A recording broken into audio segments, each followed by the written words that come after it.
নমস্কার বন্ধুরা, আপনাদের আরও একবার স্বাগত জানাই পাবলিক ভিউ কলকাতাতে। বন্ধুরা, সুপার কাপ লাইভ টিভিতে ও মোবাইলে কোথায় দেখতে পারবেন? Mohun Bagan super giant versus Sreenidi Deccan, এই ম্যাচে দুই দলের শক্তি দুর্বলতা কি? এই ম্যাচে দুই দল কি প্লেইং 11 ফরমেশন নিয়ে খেলবে? দুই দলের শক্তি অনুযায়ী এই ম্যাচে জেতার সম্ভাবনা কোন দলের বেশি এবং এই ম্যাচটা কোন দল জিতবে আজকের এই ভিডিওতে সেটাই আপনাদেরকে জানাবো। তাহলে বন্ধুরা, ভিডিওটি শুরু করার আগে একটা বলে রাখি, যেহেতু এইখানে আপনারা খেলার সমস্ত রকম আপডেট পেয়ে যাবেন, তাই অবশ্যই চ্যানেলটিকে সাবস্ক্রাইব করে বেল আইকন প্রেস করে অল করে রাখবেন। তাহলে বন্ধুরা, মোহনবাগান ভার্সেস সিনিদি ডেকান, এই ম্যাচটা খেলা হবে 9ই জানুয়ারি অর্থাৎ মঙ্গলবার দিন রাত 7:30 থেকে কালিঙ্গা অর্থাৎ উড়িষ্যা ভুবনেশ্বরে। এই ম্যাচটা টিভিতে লাইভ দেখাবে সোনি স্পোর্টস নেটওয়ার্ক অথবা স্পোর্টস 18-1, স্পোর্টস 18-3 চ্যানেলে, এবং মোবাইলে দেখাবে জিও সিনেমার অ্যাপ্লিকেশনের মাধ্যমে এবং সম্পূর্ণ ফ্রি। সুপার কাপে মোহনবাগান ও সিনিদি ডেকান দুজনেরই কিন্তু প্রথম ম্যাচ, মানে আইএসএল এর দল ভার্সেস আই লিগের দল খেলা হচ্ছে। বলে রাখি, যদি মোহনবাগান একবার ভাবে যে আই লিগের দল হালকা পালকা দল, মোহনবাগান কিন্তু প্রচণ্ড বড় ভুল করবে। কারণ বর্তমানে মোহনবাগান বিগত 4-5 ম্যাচ ধরে যা পারফরমেন্স দিয়েছে, তার তুলনায় কিন্তু সিনিদি ডেকান আই লিগে অনেক ভালো পারফরমেন্স দিয়েছে। তো দুই দলের শক্তি দুর্বলতা বললেই ব্যাপারটা পুরো পরিষ্কার হয়ে যাবে আপনার কাছে। সবার প্রথমে সিনিদি ডেকানের শক্তি দুর্বলতা বলি। সিনিদি ডেকান তারা আই লিগে 11টা ম্যাচ খেলেছে, 11টা ম্যাচে গোল করেছে 23টা, দুর্দান্ত রেকর্ড। মানে প্রত্যেক ম্যাচে দুটোর বেশি করে গোল করছে, যেটা চমৎকার। এবং 11টা ম্যাচে 12টা মাত্র গোল কনসিড করেছে। অর্থাৎ আই লিগে দেখতে গেলে সিনিদি ডেকান কিন্তু যথেষ্ট ভালো ফুটবল খেলছে, ব্যালেন্স ফুটবল খেলছে। যেমন গোল করছে সেরকম কিন্তু গোল কম হজম করছে। 11টা ম্যাচে পয়েন্ট সিনিদি ডেকানের 20 এবং জিতেছে 6টা, হেরেছে 3টে। এর থেকে বোঝা যাচ্ছে সিনিদি ডেকান তাদের কিন্তু আক্রমণ চমৎকার। সিনিদি ডেকান তাদের ডিফেন্স মজবুত। তবে 11টা ম্যাচে 12টা গোল খাওয়া মানে প্রত্যেক ম্যাচে একটা করে গোল খাচ্ছে সিনিদি ডেকান, যেটা সেরকম ভালো রেকর্ড নয়। তবে 11টা ম্যাচে 6টা জিতেছে, এর থেকে কিন্তু সিনিদি ডেকান কনফিডেন্স পাবে। তো সিনিদি ডেকান তাদের শক্তি হচ্ছে সিনিদি ডেকান তাদের আক্রমণ ভালো, মাঝমাঠ ভালো, ডিফেন্স ভালো। সিনিদি ডেকান উইং প্লে ভালো করছে, কাউন্টার অ্যাটাকে সিনিদি ডেকান গোল করছে। অর্থাৎ এইগুলো হচ্ছে সিনিদি ডেকানের শক্তিশালী দিক। সিনিদি ডেকান আরো একটু এগিয়ে থাকবে, কারণ সিনিদি ডেকান তাদের কিন্তু টিম ভাঙেনি, মানে তাদের কোনো প্লেয়ার ভারতীয় দলের জন্য খেলতে যায়নি। যেই দল তারা আই লিগে খেলিয়েছে সেই দলেই তারা সুপার কাপে খেলাবে। মানে একটা সেট দল নামে সিনিদি ডেকান, যেটা সব থেকে বেশি মজবুত দিক, যে সেট দল পাচ্ছে সিনিদি ডেকান। আরো বড় শক্তিশালী দিক সিনিদির, সেটা হচ্ছে তাদের কিন্তু দলে ইনজুরি নেই, 6টা বিদেশি অ্যাভেলেবেল আছে। প্লেইং 11-এ যে সমস্ত ভারতীয় প্লেয়াররা খেলছিল তারাও পুরো সুস্থ। মানে শক্তিশালী দিক ধরতে গেলে সিনিদি ডেকানের দিকে কিন্তু পাল্লা প্রচুর ভারী। টিম পুরো সেট, টিমে কোনো পরিবর্তন নেই, টিমে 6টা বিদেশি সুস্থ, প্লেইং 11-এর সমস্ত ভারতীয় প্লেয়ার, বিদেশি প্লেয়ার সবাই সুস্থ। মানে সিনিদি ডেকানকে যদি মোহনবাগান হালকা নেয় প্রচন্ড বড় ভুল করবে। আমি কিন্তু আপনাদেরকে আগেও বলেছিলাম, এখনো বলছি। এইবারে বলি সিনিদি ডেকানের দুর্বলতা কি। সিনিদি ডেকান তাদের দুর্বলতা হচ্ছে সিনিদি ডেকানে কোয়ালিটি প্লেয়ারের একটু অভাব আছে। মোহনবাগানে যেরকম কোয়ালিটি প্লেয়ার আছে সেরকম কিন্তু কোয়ালিটি প্লেয়ার সিনিদি ডেকানে নেই। এবং তাদের আরো একটা দুর্বল দিক হচ্ছে তারা লাস্ট ম্যাচটা গোকুলাম কেরালার বিরুদ্ধে 4-1 হেরেছে। মানে তারাও কিন্তু হারের মুখ দেখেই খেলতে এসেছে, তো তাদেরও কিন্তু মানসিকতাটা একটুখানি পিছিয়ে থাকবে, একটু কমজোর থাকবে। তার পাশাপাশি মোহনবাগানের মতো বড় দলের বিরুদ্ধে যখনই কোনো দল খেলতে আসে আরেকটা মানসিক প্রেশার থাকে যে বড় দলের বিরুদ্ধে খেলতে যাচ্ছি। তো এই প্রেশারেও কিন্তু অনেক খেলোয়াড়রা ভুল করে। তো এটা হতে পারে সিনিদি ডেকানের দুর্বল দিক। পুরো ভালো করে বুঝিয়ে দিয়েছি শক্তি দুর্বলতা। এইবারে মোহনবাগান দলের শক্তি দুর্বলতাতে আসি। মোহনবাগান তারা আইএসএল এ 10টা ম্যাচ খেলেছে, 10টা ম্যাচে মোহনবাগান গোল করেছে 19টা, যেটা ফ্যাবুলাস। কিন্তু গোল খেয়েছে 14টা, যেটা জঘন্য, ডিসগাস্টিং। 10 ম্যাচে মোহনবাগানের পয়েন্ট হচ্ছে 19 এবং মোহনবাগান তারা লাস্ট 5-6টা ম্যাচ দেখলে মাত্র একটাতেই জিতেছে, তাও আবার হায়দ্রাবাদের বিরুদ্ধে।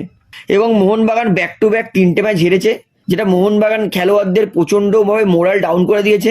মোহনবাগান খেলোয়াড়রা ম্যাচের পরে সাইড লাইনে বসে বসে একা দুঃখ প্রকাশ করেছে, যেটা বোঝায় যে মোহনবাগান খেলোয়াড়দের মধ্যে কতটা কনফিডেন্সের অভাব আছে। আরও একদিক, মোহনবাগান তাদের হেড কোচ পরিবর্তন হয়েছে, যেটা কাটা গায়ে নুনের ছেটা। মানে এইবার নতুন কোচ আসবে, তার আন্ডারে নতুন লিগ খেলতে হবে, এখনো হেড কোচ এসে পৌঁছায়নি। আরো বড় দিক, মোহনবাগানের প্লেইং 11-এ 7টা ভারতীয় প্লেয়ার ন্যাশনাল ডিউটি পালন করতে চলে গেছে এবং প্লেইং 11-এর আরো 2টো ভারতীয় প্লেয়ার আশিক কুর্নিয়া আর আনোয়ার আলী তারা ইনজুরির জন্য অলরেডি ছিটকে গেছে, এবং আরও এক তরুণ প্লেয়ার যে প্লেইং ইলেভেনে রেগুলার সুযোগ পাচ্ছিল নামতে, তারাও ইনজুরির জন্য তিনিও ছিটকে গেছেন। মানে মোহনবাগান দলের দুর্বল দিক বলতে গেলে প্রচুর। ডিফেন্সটা তার মধ্যে অবশ্যই দুর্বল দিক, তার মধ্যে মোহনবাগান দলের মানসিকতা খুবই জঘন্য দিকে আছে। মোহনবাগান দলের হেড কোচ চলে গেছে। মানে একটা দলের খারাপ পরিস্থিতি যদি সব দিক থেকে হয়, তাহলে সেই পরিস্থিতি আছে মোহনবাগান দল।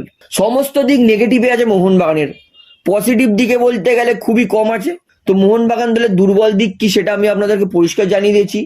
একটা দলের খারাপ সময় কিভাবে যেতে পারে তার সমস্ত এক্সাম্পল কিন্তু আমি আপনাদেরকে দিয়ে দিয়েছি। এইবার আছে মোহনবাগানের শক্তিশালী দিক। মোহনবাগানের আক্রমণ ভালো, মোহনবাগান দলের যে সমস্ত কোয়ালিটি প্লেয়ার আছে দারুণ। মোহনবাগান দলের বিদেশিরাও কিন্তু খুব high profile player, Dimitri Petratos, Hugo Boumous, তাদের নাম শুনলেই ভয় পায়। হ্যামি লিউসতেও কিন্তু ভালো ডিফেন্স করছে, এবং সাডিকো আর জেসন কামিংস যেহেতু 3-4 মাস হয়ে গেছে ইন্ডিয়াতে ফুটবল খেলছে, তাই এবার আশা করব এরাও কিন্তু একটু স্টেপ আপ করবে। তো মোহনবাগানের পজিটিভ দিক হচ্ছে মোহনবাগানের কাছে ভালো 6টা বিদেশি আছে, যারা ঠিকঠাকভাবে খেললে মোহনবাগান দল অবশ্যই জিততে পারে। এবং অ্যান্টোনিও লোপেজ হাভাসের মতো শক্ত মেন্টালিটির কোচ আবার ফিরত এসেছে, তাই আশা করব মোহনবাগান দল নিজের শক্তিশালী দিক এবং সিনিদি রেকানকে দুর্বল না ভেবে নিজেদের কাজের ওপর ফোকাস করবে। ছোট ছোট পাস খেলে ভালো বিল্ড আপ তৈরি করবে, মোহনবাগান উইং প্লে করবে, মোহনবাগান দল গোলের সুযোগ পেলে গোল করবে। কারণ এই খারাপ পরিস্থিতিতে মোহনবাগানের জন্য একটা জয় মোহনবাগানকে অনেক বুস্ট আপ করবে। তাই এই জয়টা মোহনবাগানের পুরোপুরি নির্ভর করছে মোহনবাগান কালিঙ্গা সুপার কাপের সেমিফাইনালে পৌঁছাবে কি পৌঁছাবে না। এই ম্যাচটা যদি মোহনবাগান জেতে তাহলে আমি কনফার্ম মোহনবাগান কোয়ালিফাই করবে। এই ম্যাচটা যদি মোহনবাগান হেরে যায় বা ড্র করে তাহলে কিন্তু মোহনবাগানের মোরাল আরও ডাউন হয়ে যাবে, যে আমরা আই লিগের দলের কাছে হেরে গেলাম। সেক্ষেত্রে মোহনবাগানের কিন্তু সুপার কাপের সেমিফাইনালে কোয়ালিফাই করার সম্ভাবনা শেষ বললেই চলে। তো এটা হচ্ছে দুই দলের শক্তি দুর্বলতা। এবারে প্লেইং ইলেভেনে আসি। সিনিদি রেকান তাদের দলে কিন্তু 6টা বিদেশি তারা খেলাতে পারবে প্লেইং ইলেভেনে, সেই অনুযায়ী আমি টিমটা বানিয়েছি। তাদের কোচ তাদের সাধারণত 4-4-2 ফরমেশনেই খেলায়, যেখানে অনেক কটা আইএসএল খেলা ভারতীয় প্লেয়ার আছে। যেমন তাদের গোলকিপারে থাকবে অ্যালবিনো গোমস, যিনি এর আগে বহু বছর আইএসএল খেলেছেন।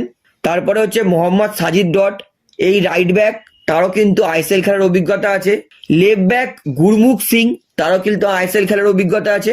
এবং দুটো সেন্টার ব্যাক, সেটা হচ্ছে এলি সাবিয়া, তারও কিন্তু আইএসএল খেলার অভিজ্ঞতা আছে। শুধুমাত্র জয়দীপ সিং বলে এই ভারতীয় প্লেয়ার, তারই শুধু আইএসএল খেলার অভিজ্ঞতা নেই। তো এই 4টে হচ্ছে সিনিদি রেকানের ডিফেন্স। সিনিদি রেকান তাদের রাইট মিডে খেলবে।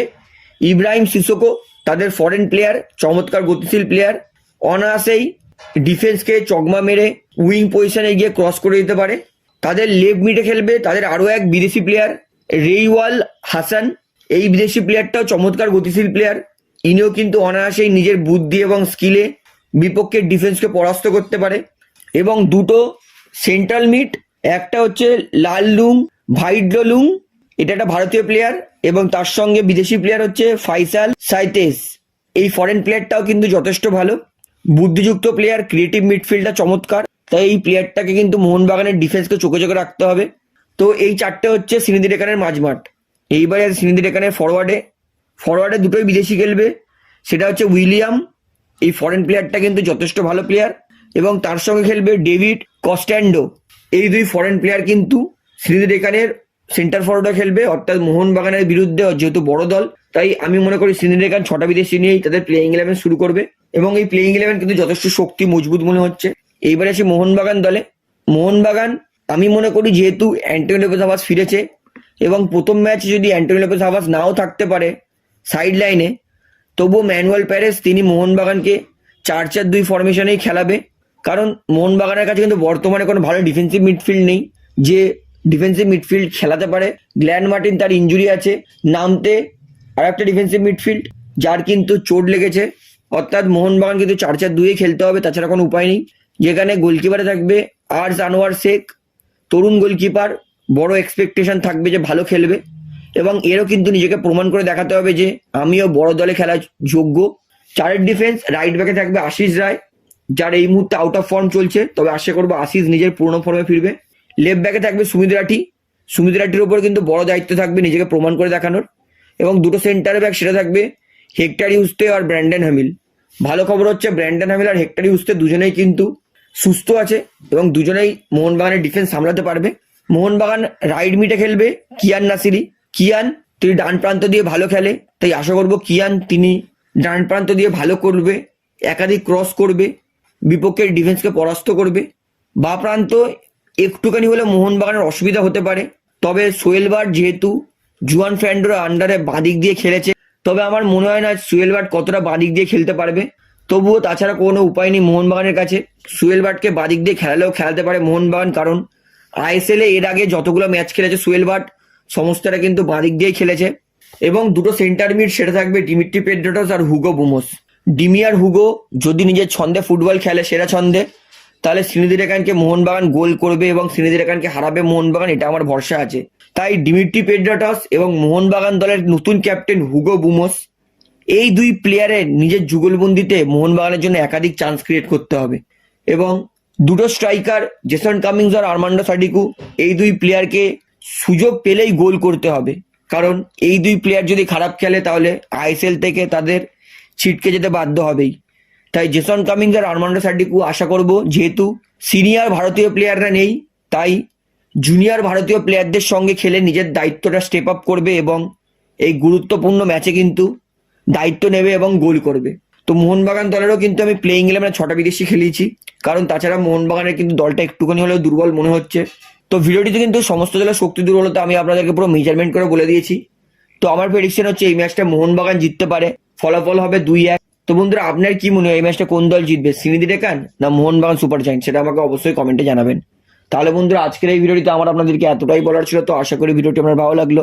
তো ভিডিওটি ভালো লাগলে অবশ্যই লাইক করুন, কমেন্ট করুন, শেয়ার করুন এবং বন্ধুরা চ্যানেলটি যারা নতুন আছেন সবাইকে একটা অনুরোধ করবো, তারা অবশ্যই পাবলিক ভিউ কলকাতা চ্যানেলটিকে সাবস্ক্রাইব করে বেল আইকন প্রেস করে অল করে রাখবেন।